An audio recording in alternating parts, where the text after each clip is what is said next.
Cool. Okay. Welcome, team, to our workshop on committee structure. So what we'll do, just for those online to know who's here, we'll whip around the room and just introduce ourselves. And so me and Nigel. So we'll go to you, Chris. If you just jump onto the. Yeah. Perfect. Councillor Chris Thomas. Councillor Peter Bird. Councillor Philip Harper. Stacey Scott. Elliot Higby, Legal Services Manager. Stephen Doran, Acting CEO. Councillor Owen Jackson. Good morning, Councillor Scott Shannon. Good morning, Councillor Graham Wilson. Good morning, everyone. Councillor Michelle Pye. Councillor Stu Piddington. Awesome. Perfect. So we'll get kicked in. So today is around first workshop on committee structure, and then these committees don't meet officially until I think it's January they're scheduled for. February, is it? February they're scheduled for. So it's about getting some alignment, ensuring that these committees have a shared focus, that we're not duplicating between committees or council, and that they're really focused in driving delivery on our core priorities. And part of that is in today's workshop, we want to get some sort of consensus on what those priorities are, and also sort of a focus on the first 18 months as far as the work program to help staff. So when we're thinking about today across the different committees, and so we'll go to the first one, which will be development, and work through that, and then we'll go to projects, and then we'll go to strategic planning. I just think in the back of your mind, keep a thought to what are the challenges, and actually I think Stephen articulated quite well, is the committees are a little bit about identifying what the challenges are, which sits with development and growth, feeds through to strategic planning around finding the solutions, and then it ends up in a full circle effectively within projects, which is around delivery of those solutions. So whether that's at a capital program level or another program as such. So I've got it back out. Hold on. So also, if you just think, as we have these discussions, have a bit of a think about what, and we've already done some work this morning, but have a think about what's, crossing over. Does it sit with development and growth? Does it sit with projects? Does it sit with the strategic planning committee as such? So what we might do now is I'll pass to Scotty, and we'll start the lead into development and growth, and just jump in. If you put your hand up, I'll manage the conversation if you like. If you just manage the lead in, Scotty, and then we'll go from there. Good as gold. Thanks, me, Nigel. I have a lot of notes, which I'm hoping... Oh, sorry, apologies. And I had just put the terms and reference just as a starter for 10 on your, in front of you, just so you've got a base to start from. No, good as gold. Yeah, like I say, I have a lot of notes, and I'm hoping that everyone else does as well. Starting with the functions or the terms of reference that has been put together there. We're beginning with some pretty good, I suppose, high-level problem definitions, and as Acting Chief Executive said, this is effectively the problem definition committee, and how we address any of these problems or opportunities, as some prefer to call them, leading towards and into our long-term plan, which I understand council officers have already started working on.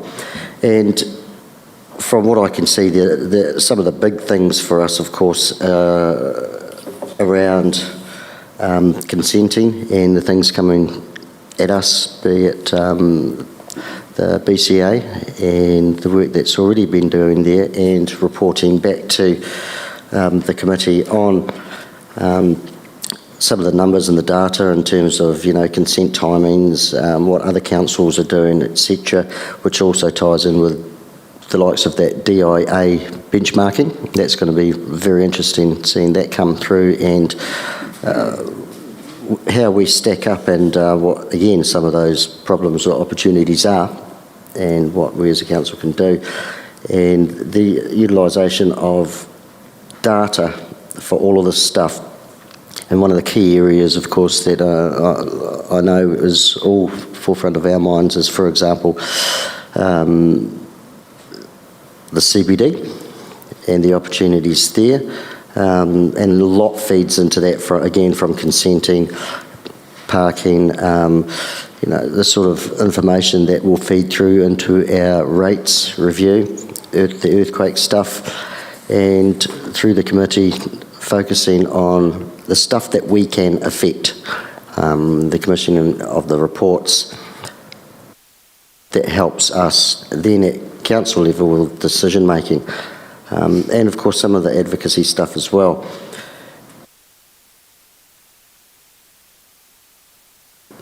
Again, probably Mr. Cooper's team in regulatory,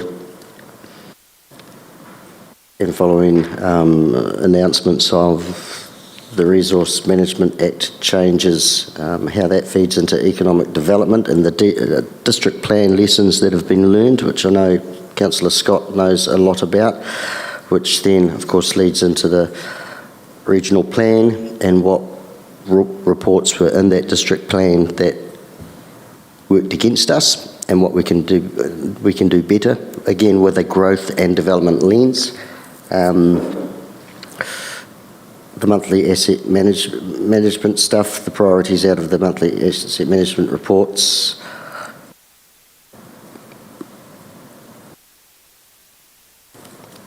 And what outside agencies we can utilise for their knowledge and expertise as well, and what involvement we want from some of those that do affect our growth and development plans, be that Alpine, what involvement we want them to have in the committee, and how often we have them feed into the committee. Obviously Venture Timaru's role, and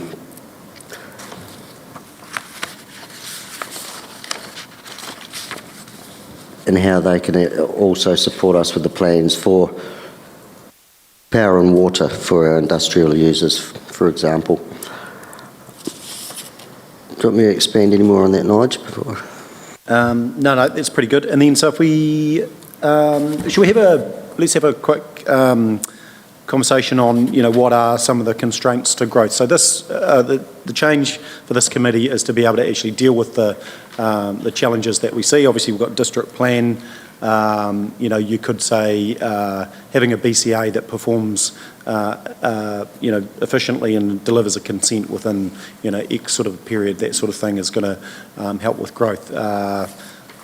Make sure our infrastructure planning's aligned, whether it's, to your point, with Alpine, water, all those sort of things. So what are some of the things that we're hearing out there now that are those constraints that which we can feed into a work program if we need to?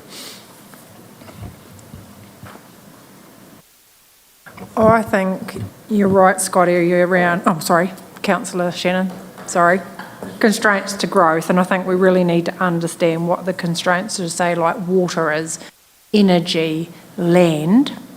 So really, whether it's domestic, commercial, industrial, like what are our current constraints? And obviously our developers or our, Alpine Energy, we really need them to feed into understanding those constraints. So in order to understand where our development and growth is. So I think that's really important for this committee.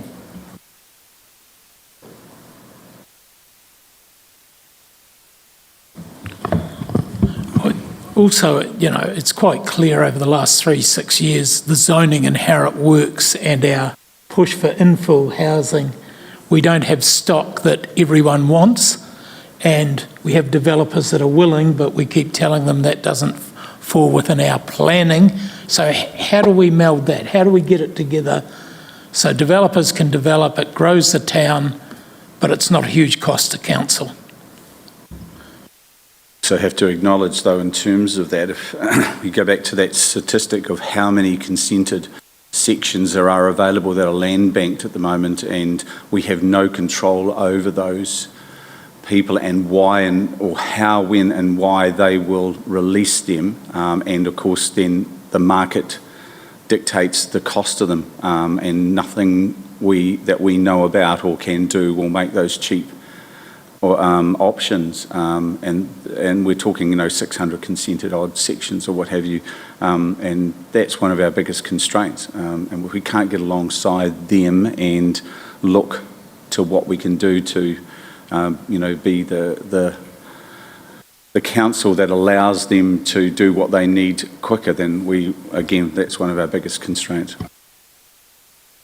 So again, I mean, we want to identify what the problems are so then we can get a work program. Agree, Stu, so zoning's always been a challenge. I think we talked about this morning, the economic part of the district plan reporting didn't help serve or provide us what we wanted to move in the right direction. But I know Elliot might bring you in as far as the HBA sort of stuff and where we might sort of head to in the future. So I think that's going to be part of the work program that comes out of this, is actually what's a different way to approach the problem if we haven't got the desired results.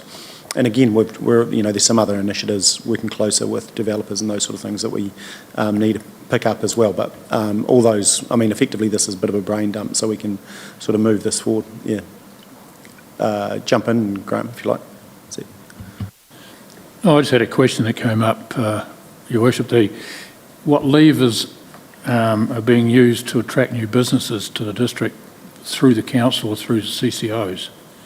I obviously I still don't understand all of those things, but I'm just interested to know what levers are being pulled to attract new business, because we can have all the new houses, but we need to have houses, you need people.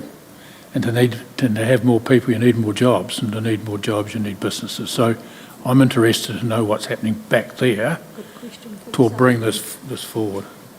Yeah, so I mean that probably crosses a few parts. It crosses this afternoon's workshop with VT and then TDHL. So it's question forward that workshop this afternoon, but then also sort of forms part of that the review of economic development, but should be also a problem that is a question that we're looking to solve here if it's not been elsewhere. But save that one again for this afternoon, Graham. Yeah. Well, they're in the best position to tell us what the constraints are, because we know that they've been operating for quite some time. We've had councillors across working with them, and again, the question keeps being asked, what are the constraints, what are the levers we have, and what are the constraints, because we know that it hasn't been that successful. Councillor Jackson. Thank you, Your Worship. Where does ARA fit into that, and the constraints around, government involvement in education in the regions? So does that fit under this as well, as far as development and growth? We're trying to develop. I think so. Yeah. It's a good question on where it sits, isn't it? Well, yeah, Stephen. I can probably speak to that. One of the problem definition sort of parts of the job of this committee is actually inviting people in to speak to you about what the plan is. So actually getting information about them on what they see as the educational needs of the district. It gives you a bit more insight from it than just what you read from the outside world, and it lets you sort of eyeball them and make them explain themselves to some degree. So getting people who aren't council officers actually to speak to these committees will be a good way of getting information out of them and providing a bit more richer baseline for any future decision making than we can provide alone.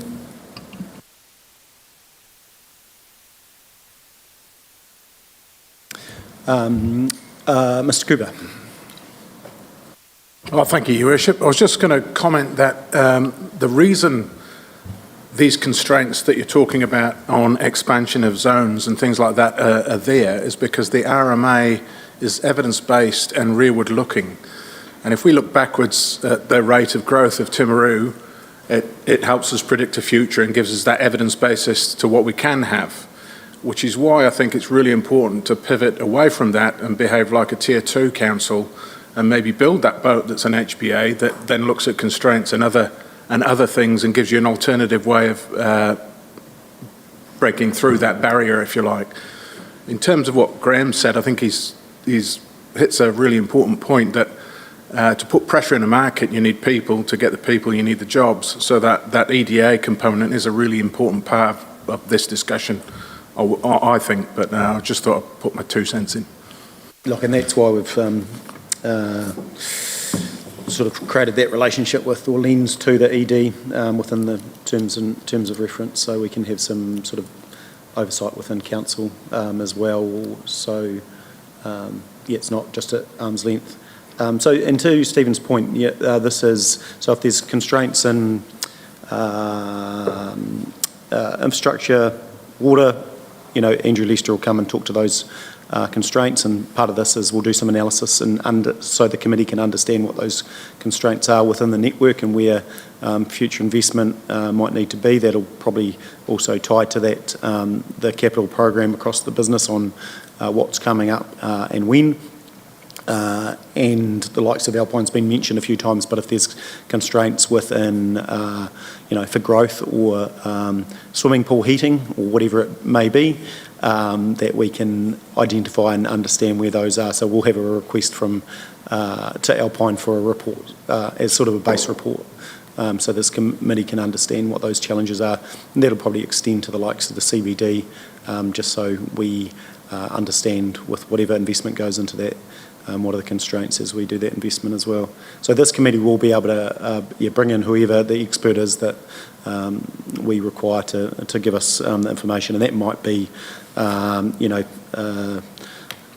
across economics, might be an economist, might be anything. So we'll just work through that as we go through it. But this is, you know, what we get out of today will sort of set the agendas for the next 18 months. So it's a really good opportunity to say, hey, what's wrong? What do we want to change? And, you know, and how do we get there through the new committee structure? Yeah, Chris, jump in. Thank you.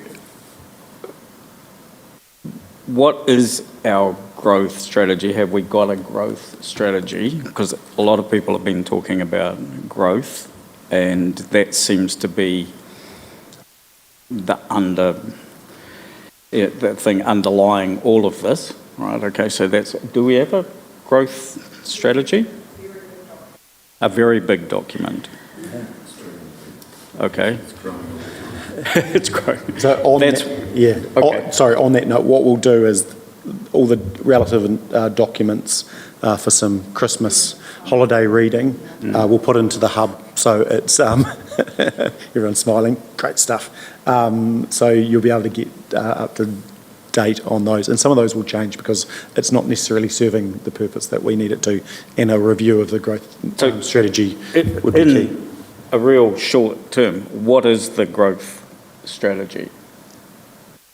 I mean, I know that you've got a big document, that's fine, but summarise it down. What is it?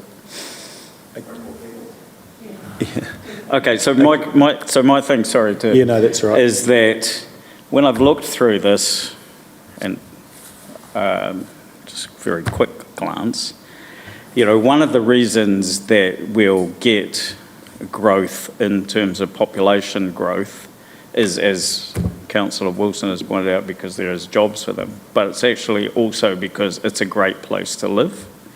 And there doesn't seem to me to be a community development focus in here. It's all around sort of infrastructure and, you know, sorts of things. And I think that's missing, and I'm not sure whether it should be in here or somewhere else. Yeah, no, and that's a good question. I think it's probably somewhere else. And so we don't now have the, in saying that question you've asked doesn't necessarily sit within the old community sort of development committee, but would probably more feed into the strategic planning and long-term planning element of it. So yeah, it wouldn't be in here. Yeah. Chris, too, there are a lot of documents that feed into that community wellbeing, and that is ones like your city towns, your Caroline Bay master plans, making it happen documents. There are a lot of documents, and I think it's consolidating those into the right areas, reviewing those, and I think Councillor Shannon did talk about that when it came to the city town stuff, and I know Susie's working on that too. So there are a lot of documents that support that community wellbeing function that you're talking about. It's now actually putting some of those into play and reviewing those and pulling stuff out to support our long-term planning. Yes, actually, because on that point, City Town now sits under Land Transport, which sits under this committee, and there's sort of money in the year 4 and 5 which could be brought forward to deal with whatever, whether it's the further upgrade of the pavement surface or other projects within. So it's about re-identifying what those projects are and bring them forward. Yep. The pavement service. Yeah. Yes, Stu, sorry, go for it. A subset of development, I guess, but a lot of talk around inner city living, and it appears there's areas you can, areas you can't.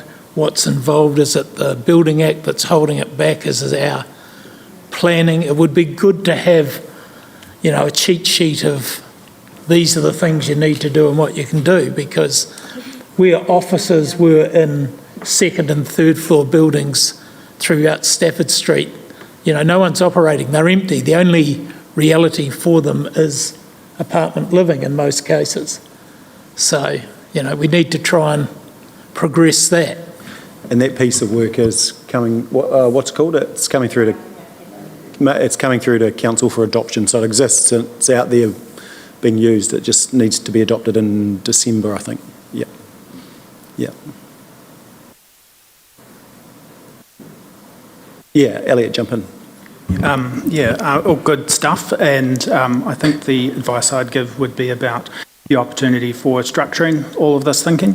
And so the national policy statement, we have one that sort of structures this thinking, and on one side you've got demand, and you've got to break that up and understand that, and so you'll hear me talk about something called demand segmentation, and so that's about actually understanding who wants to live in town and who wants to live somewhere else and who wants to downsize and so forth. And an observation, the extent to which we do this currently in the long-term plan is that we have a couple sentences which describe downsizing. And so that's a change in demand that isn't able to be calculated simply using a growth metric. And so that's the kind of type of sophistication that we're going to need to launch into to do demand segmentation. On the other side, the NPS, and I'll get Jess to throw up a graphic hopefully, on the other side are constraints, and there's a clear sequence expected when we work through these constraints. Working from the outside in, the plan enabled is what the district plan constraints might be. Then we go to infrastructure ready. Now that's all of your core infrastructure, but there's also in the NPS a requirement to look at additional infrastructure which addresses national health and education stuff, but also cultural aspects and what makes a place attractive to live in. Then you'd move into commercial feasibility, and this might be an interesting place to explore land banking, and there are some tools available there, and then reasonably expected to be realised is kind of like a real sense check about is this realistic? And you can do this in an ad hoc way, or you can adopt a really formulaic way of doing it. I wouldn't jump too quickly to a formulaic way. I would munch off some of the lower monitoring requirements that the NPS expects us to do so that we can build up a regular disciplined approach to analysing our environment. but there is a highly structured way of doing this. It's not cheap. It's what you need to do to be a Tier 1 or a 2 local authority, and it's a precursor to the kind of spatial plans that will get you a regional deal. And so, like all of the chat is totally on the money. I would just suggest that there is a recipe and we should follow it, but don't jump in too quickly, because you kind of don't want to do it half-assed, and there's a lot of councils out there that really do it half-assed, and basically they just sub out the infrastructure reading, and so you'll end up with all these conversations about plan enabled, but there's still no pipes, and that's where you end up with sewage getting trucked out of neighbourhoods, which is a really poor outcome. Or Queenstown with 5,000 consented houses and no pipes to go to them. That's kind of the fork in the road I see here, is how structured do you want to go into this area, and I do think there's some low-hanging monitoring fruit that would be a really good place to start.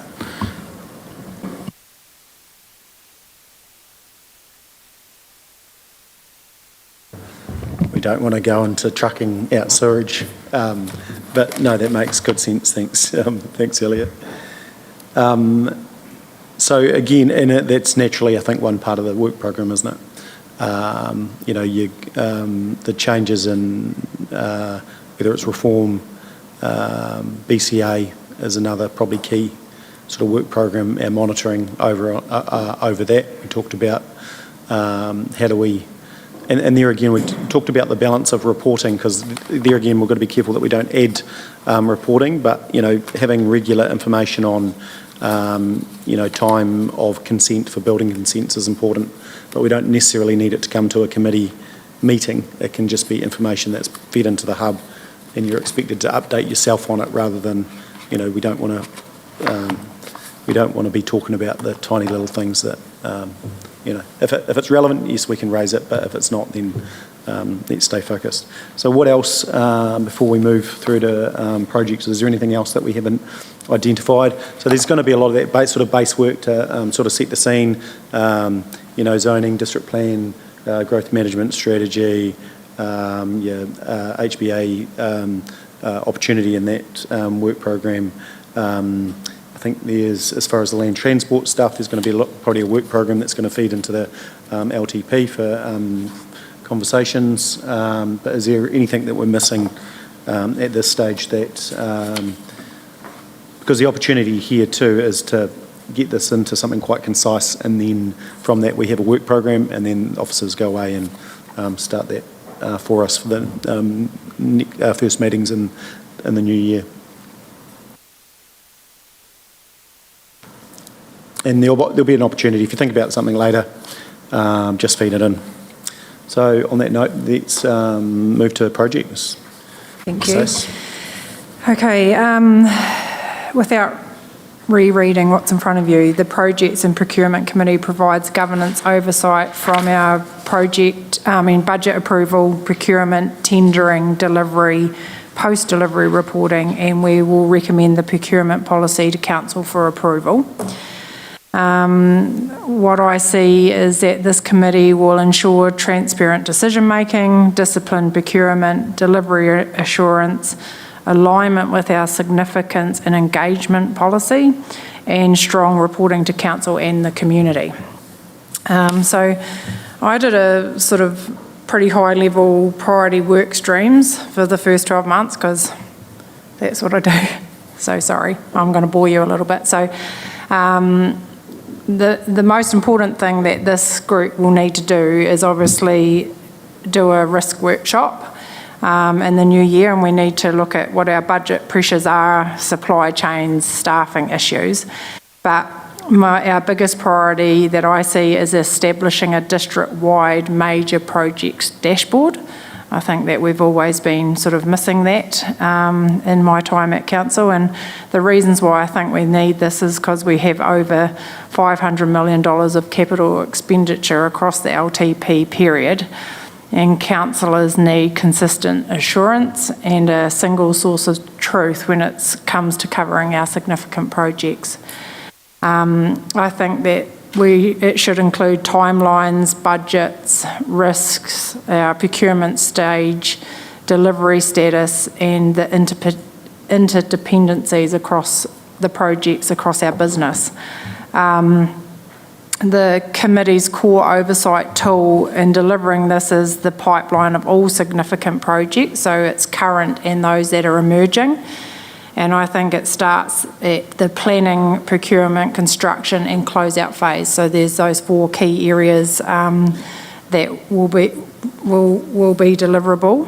And we need to also understand the risk ratings, the budget variances. And so for me, I reread last night our significance and engagement policy. And what really stood out to me is actually defining what is a significant project. And I think that's really important for this committee to actually understand what that actually means, and it will help support council officers when it comes to identifying what comes in and out of this committee. I sort of came up with some options, but obviously not for decision or agreement today, but ones that I'd really like to flesh out with my committee and other councillors at the time, and that's, you know, really understanding what significant projects are, and it could be something as it could be 2 or more of a particular criteria. So it could be a financial investment of 2 million or more. It creates a new service or significantly changes to an existing one, and it could be a change of level of service, and I had sort of fleshed out sort of more than 500 residents, but as Councillor Shannon and Councillor Pye pointed out to me, a change in a major rural bridge might only impact 50 to 100, but it will be significant to them. So, you know, there's a bit more work to be done around this. Impacts on or upgrades to a strategic asset, so our water, airport, landfill, roading, parks, recreational facilities, which we're working on now, and also high political, reputational, legal or delivery risk. So those could be something that we would consider in our criteria, and, you know, it uses existing significance framework directly from the policy. It captures both size and risk. It's flexible enough to include key projects, and it's clear enough for staff to operationalise, and that's really the important thing here. The only sort of downside is that broader definition may increase the committee's workload. So we need to be a little bit careful there too. And then I did look at some other options too, and that could be $5 million in total cost, materially affects a so things that we'll work through. I won't read them out, but things that I really look forward to fleshing out, because I think that's the most important thing, is defining what a significant project is. So we'll work through that. The major projects dashboard, and that will look at prioritising the top 10 significant projects needing oversight.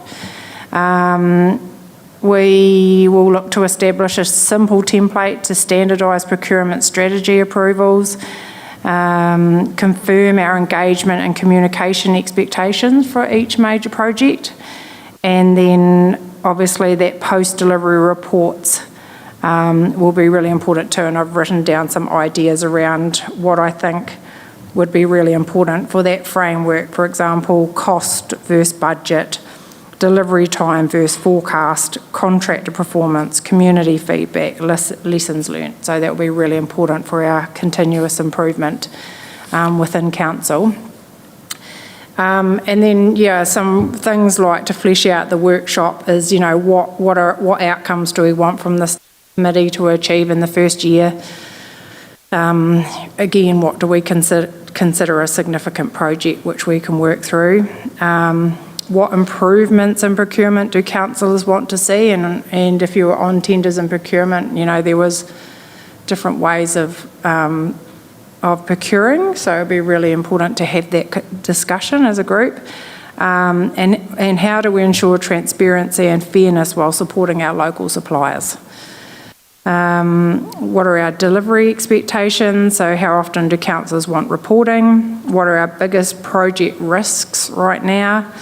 How do we ensure that post-delivery reporting becomes standard practice across our business?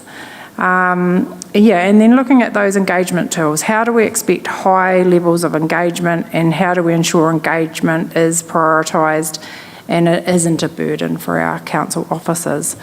I've sort of started to work through some of that just a lot with me and Nigel, and really looking forward to having those discussions. And I think we could all probably rattle off 4 or 5 major projects right now that I think would sit well in here, and that could be Strathallan. We're obviously doing stadium, we're obviously doing theatre and museum projects. We've got heaps coming up. We've got our IT projects from Justin. We've got major water projects. So it's really just not putting everything into this committee, but really prioritising what's significant and what needs to be reported. So, I'm really excited, as I think everyone knows, about this committee. Feel like it's been 3 years of work. And so, I think this committee can do some really good stuff and support our council officers, and also that really great engagement with our community when it comes to showing the great stuff that we do. Or not do, and learning by it. And learning by it, that's one of the keys.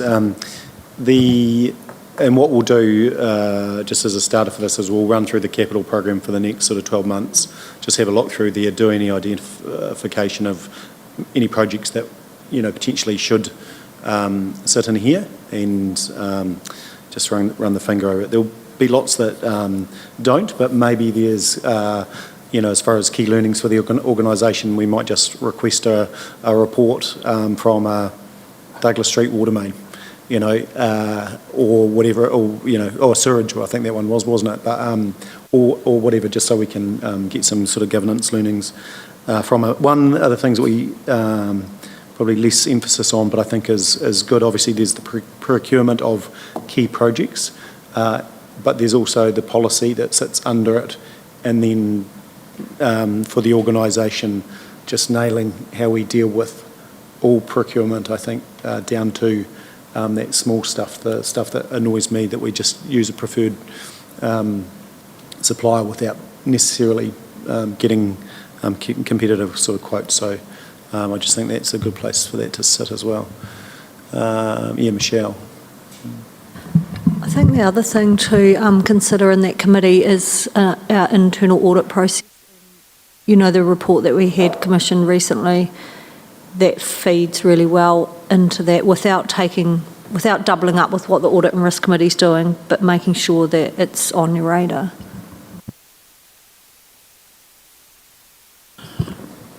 I guess it's also allocation of different things to these committees, like getting rid of surplus properties, I think is a project and probably sits under this committee, but there are probably some things we need to decide where they sit.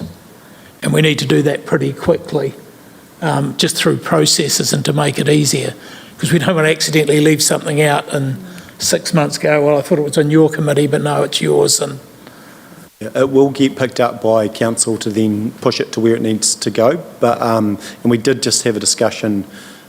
Chairs and I met with Stephen before this, and we did have a discussion on that. Divestment of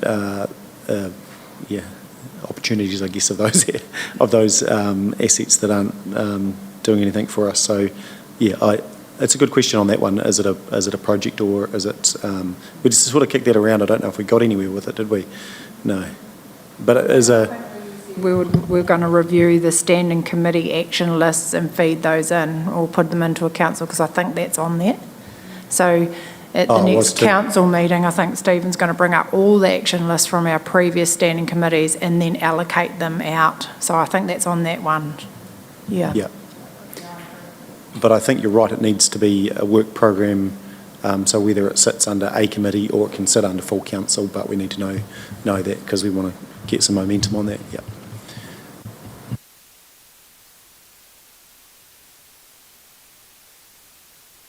Any other further questions on projects. Do you want to have a sort of discussion on what, obviously the key one will be, we'll have a discussion at council, we'll allocate that and then to the committee, and then the other one will be through the capital program. But is there anyone else that's... Do you want to talk about significant projects that are in your head right now, and I can take a list, or? We know the key ones, water, until the entity, museum, stadium, those sort of things will all fall under the IT program. So there's the 5 core, I think, but then it's what else will feed into it. And there's a handful of things that I think will bring through the Art Gallery, Strathallan Corner, some other ones as far as sort of key learnings, and they can come through just as reports to the committee. There's a bit of a wash up on those, but go for it. Pete, are you ready to? I was going to say, in terms of that risk and the way you've mapped that out is absolutely awesome. And that could easily drop into a risk matrix that we can use, and then straight away we know when the lights are on and what they are and how they're key to, and then once, that makes it easier for staff and all of us, and therefore it can work off the action points as well. You could almost colour code it to your action points.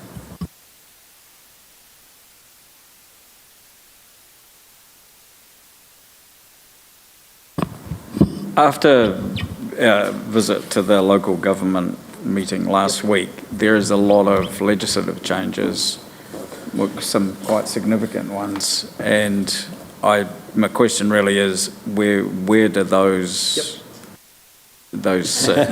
Yeah, it's a combination of, so your key ones will be your rates capping, and so we get a very friendly MP, Mark Patterson, didn't give us a serve, but he just gave us a bit of a reality check on the tsunami of change that's coming. And it's likely, from the DIA guy I was talking to, it's likely to land before the first Mayoral Forum meeting, which is next Thursday. So in the next sort of 10 days, you can expect announcements potentially on rates capping. RMA is likely to land. And I think those are the main ones, but they're the main ones that will have significant change. What was interesting is they did allude to the opportunity for, it was just rural and provincial sector, so for R&P, and so that might point to the changes that might be happening within regional, that the comment was made that we would have more to do. Funding, of course, that goes with more to do. Well, I guess at the moment, at least if a council is providing a service with rate funding, then it's rated at the moment, but it would be then come over. So let's wait and see where it lands. So those work streams are going to, and how we adapt to it, and I think there's a real opportunity in this, and being a real leader, just grabbing it, run with it, see how we can make it work for our organisation. I mean, RMA should be good for us as far as the changes locally. It's just how quickly we can embrace and work with it. So that'll naturally fit under development and growth, but it'll fit under strategic planning as well. So, and the rates one will be key as far as what exactly it does and doesn't mean. So with the RMA, it's not retrospective, it's going forward. So existing use rights will all be in place, following through existing processes with RMA that are already in place and what have you, because there was some suggestion in a report that I read, they were looking at some retrospective views. I don't know if anyone picked that up. No detail. So hopefully enough detail comes out soon for us to know. But they're drafting legislation as we speak on RMA. It's meant to be landed before, so it must be due for a first reading almost, I wonder if it's within Christmas period, as far as timeline, isn't it? Yeah, before Christmas, so, which is good. At least we know where we're at. So lots of change. It was a bit scary for new councillors, wasn't it? It was like, oh, what do we sign up for?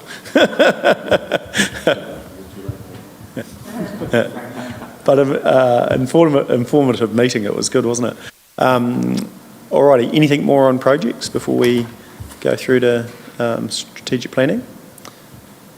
No? All good. Michelle? Thank you.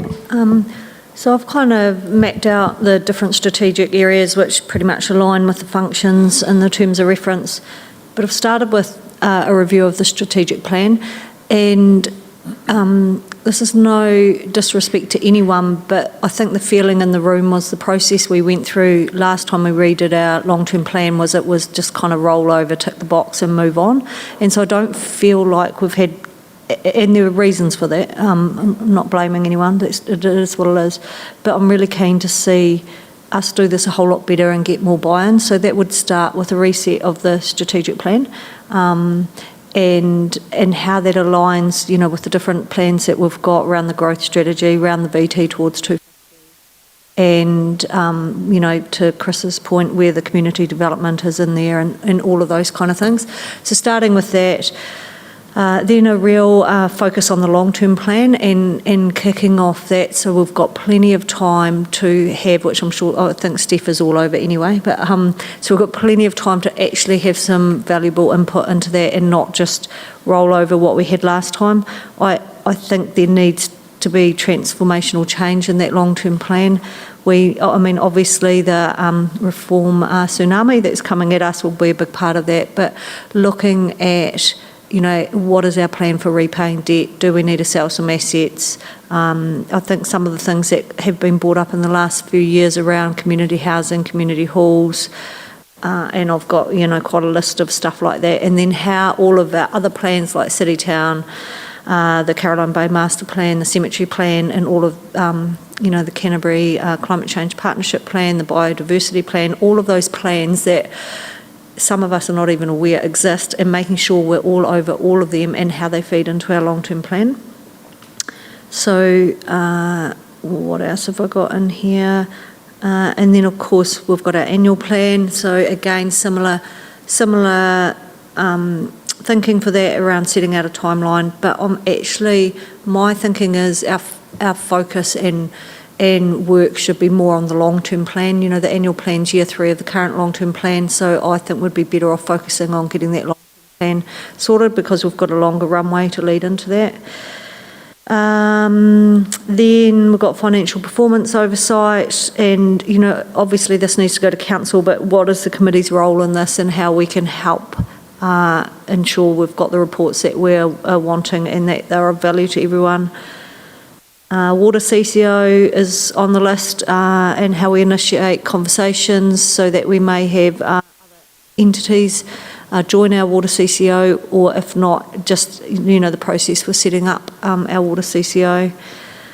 TDHL and VT, the first kind of job we have is to review the letter of expectations, but that will actually need to be done before we have our first committee meeting, so probably just doing some work in the background on that and having them off by council.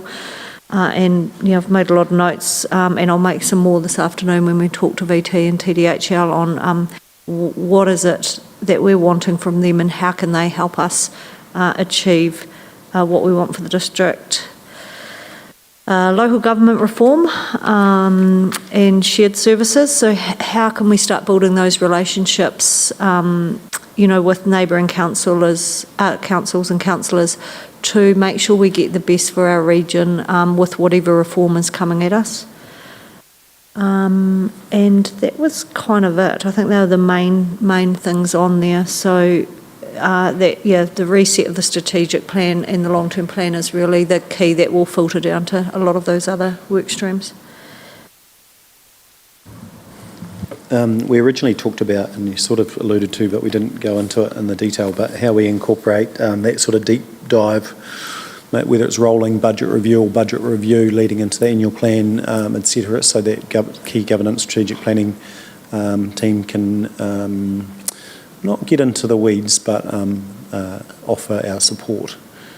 And also we talked about how we get better oversight of everything that's in the long-term plan, and a wee bit of a blind spot for us on what particular, you know, projects are in there and what's not. I think, and that's partly to Stacey's point around the dashboard and just having actual visibility of it, So you don't sort of forget of exactly what's going on, whether it's it'd be pretty cool if you, and that sort of exists now, if you could see what project, roading project was where and what water project was where, and and better timeline. And we've had some really good reporting in the past, but it just needs to be, needs to be a process that doesn't cost a fortune that everyone can sort of feed into. Yeah. And potentially our new IT system, when we get that up and running, will make this a whole lot easier, I think is the thinking. Yeah, potentially, hopefully. Definitely. Definitely. We've all been operating at altitude.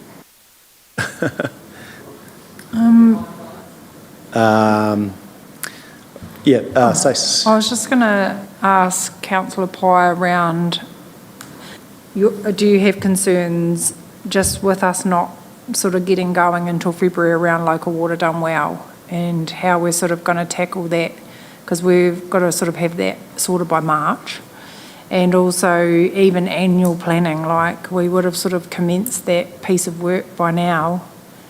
So I just wondered if you had thought about how will we sort of get cracking pretty quick from January on? Yes, so we've already had some conversations with the Mayor and the CE, acting CE, around starting those conversations around local water done well. And then the annual plan, I'm a little bit happy to leave that to the council officers. I think, like I said, it's year 3 of the long-term plan that we're talking about. We haven't got a lot of time to influence major change in that, and I don't think it's the appropriate place anyway.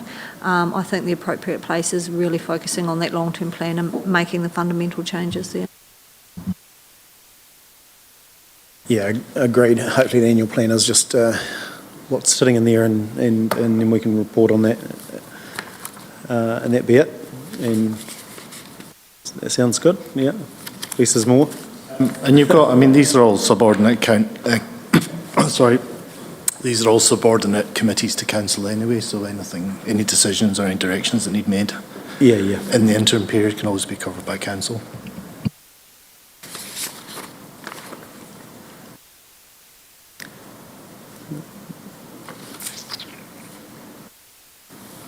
But the water one, so yeah, there is some work that's already happening on that. So, but I think you're right, there's some key dates that we need to hit as far as that.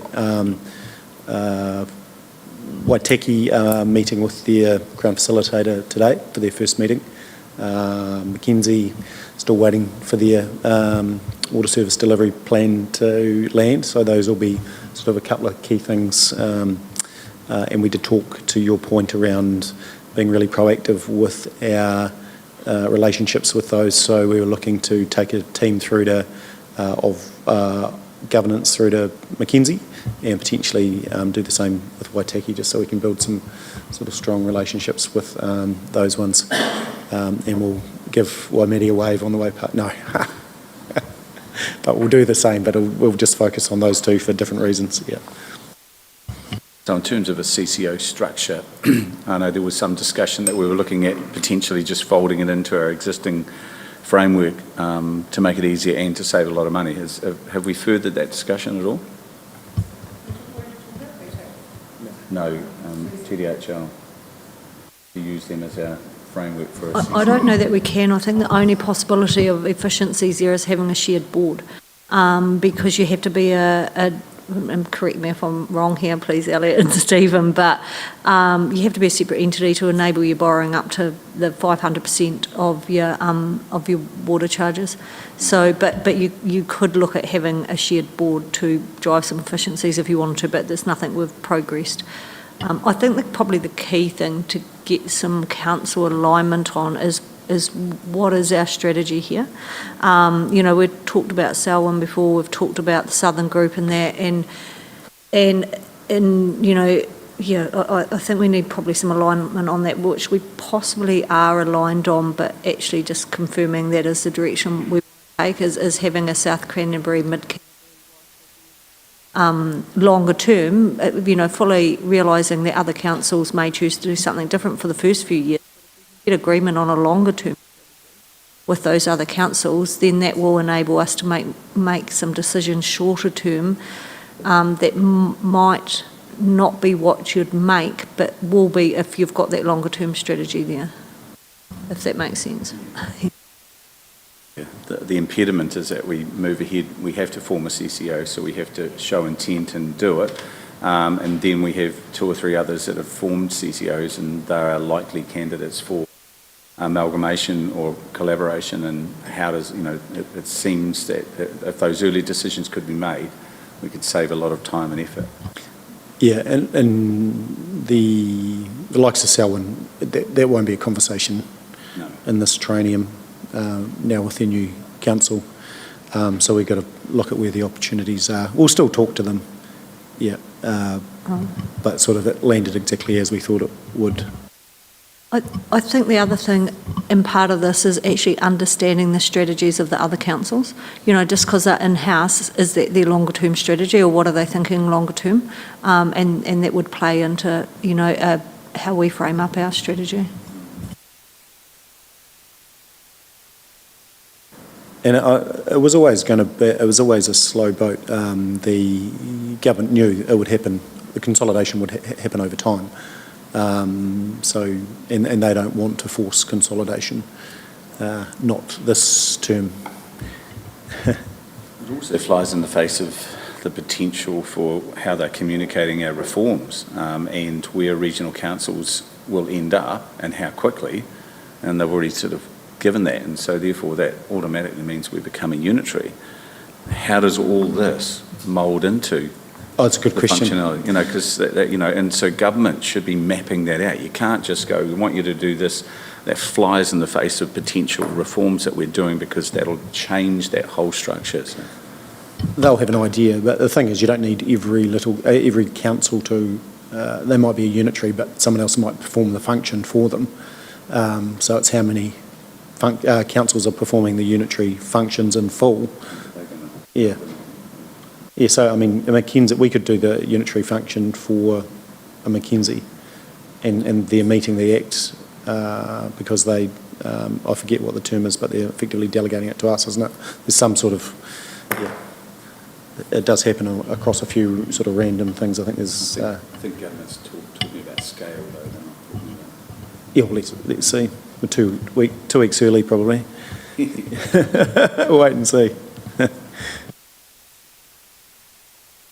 Further on the strat stuff, this is one of the sort of key ones as far as shaping some new direction. So